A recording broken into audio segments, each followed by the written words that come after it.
My name is Psalm 1. Let's have a psalmversation. Social media is increasingly becoming a lot more evil, horrible, fucked up. It takes nothing to see something that's just so insanely negative, and if you're not careful, you will have a fucked up mood because of it. And that's not what I got on social media to do. At first it was shits and giggles, then it was like, damn, this is a really viable way for me to push my music.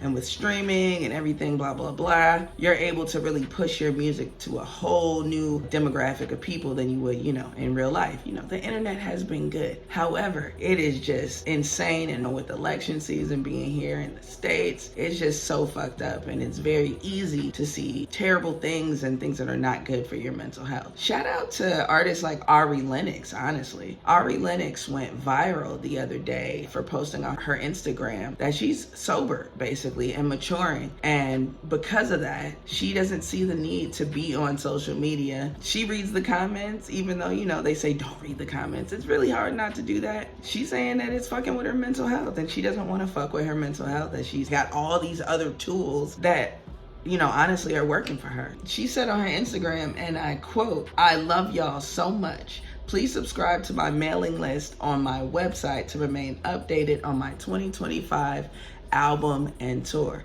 which is crazy, right? So she leaves social media. She wants people to still be able to keep up with her. So she's telling you to sign up to her mailing list. Kudos to her. Another artist that was really on that wave, but he kind of did it a different way and went viral, is James Blake. And do I have more fan emails than James Blake? Because he was definitely talking to Live Nation like, they're not going to give me my mailing list. If you go to his Instagram right now, it's in the description, in the bio part. He's saying, text me at this number for music updates, which is crazy. He's saying, please sign up for free at the link in my bio, because otherwise you might never hear about any of my shows. I'm not having my fans and myself be ripped off by people who don't care the way we do about live music.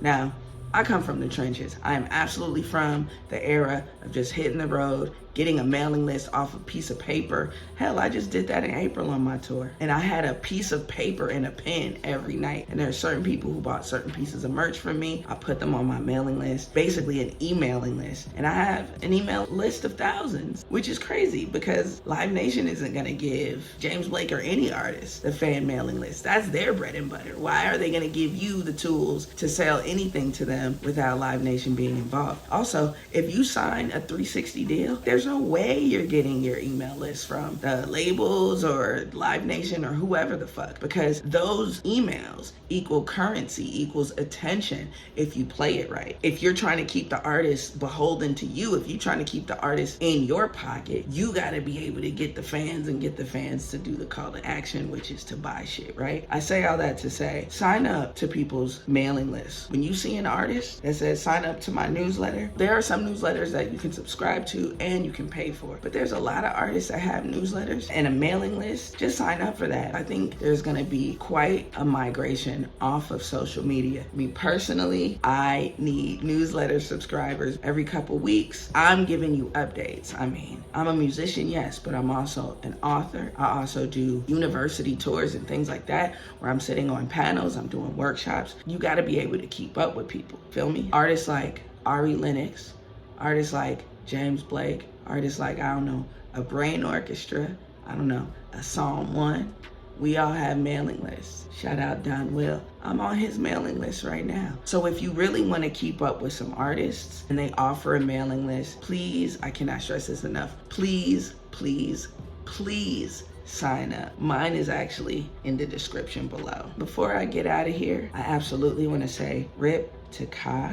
Rest in power, rest in poetry, rest in peace to one of, honestly, the illest rappers. His pen is unmatched. One of those pens that is like your favorite MC's favorite MC. The way he sold his music direct to consumer is something to applaud. He was very intentional in his work. He's very beautiful in his simplicity. And I can't even lie, the tears were flowing and the music was getting played loud. So keep streaming his stuff. You know, it's bitter fucking sweet to have and see artists get their flowers posthumously after death. But when more people get to hear about someone's legacy and hear their work, I guess it's a good thing. I don't know. I've been sitting with that lately, and that's been really on my mind a lot. The bittersweetness of passing and your work being revered so much more than it ever was when you were here on earth in life, you know? Rest in peace to Kai, rest in peace to Rich Homie Quan, R.I.P., rest in peace to Idea, and just all the ones in hip hop we lost. It's been a lot of loss this year, you know? It's got me thinking a lot about the work we leave behind. What do I want to leave? What legacy do I want to leave, you know? My last video, I put the spiciest clip about T.I. and Tiny on TikTok. Never been called so many haters in my life. You know, points were made, but I felt like if you're hating on me hating, aren't we just in a cycle of hate together? And honestly, I don't want to be in a cycle of hate with anyone or anything. It's too much hate out here anyway. I don't want this channel to be a beacon of that, even though I have every right to make my opinion on this music shit because I'm overly qualified. I'm absolutely qualified to talk my shit about rap and hip hop, pop culture. However, I want to keep it positive. So positively speaking, check out my newsletter. I got the album, Is This a Safe Space with Optics, coming out November 8th. I got some shows coming up October 19th in Portland. I got the Vibes Market at Cookies Portland. Hey, October 19th from 3 to 5 p.m. I got later on that night at Swan Dive in Portland. I'm gonna be with Murray the Mayor. I'm gonna be there with Old Grape God, Don Champion Sound, a bunch of people. It's gonna be a good time. And then I'll be in Chicago Land Forest Park area, just basically west, super out west Chicago at Roberts West Side on October 25th. I'm gonna be in Minneapolis October 27th, making my triumphant return to the Twin Cities. I'm gonna be at Mortimer's with Angel, with Optics, with J So Creative, with Big Kia, with a lot of people. Shout out to Rage Future for bringing me out. And then November 7th, yes, I'm gonna be back in New York City with Optics. So we got a lot of stuff going on. We got a lot of stuff coming up. So like I said, newsletter, baby, hit me up on there because social media is a dub. And if you made it this far, thank you so much and have a great day. Peace.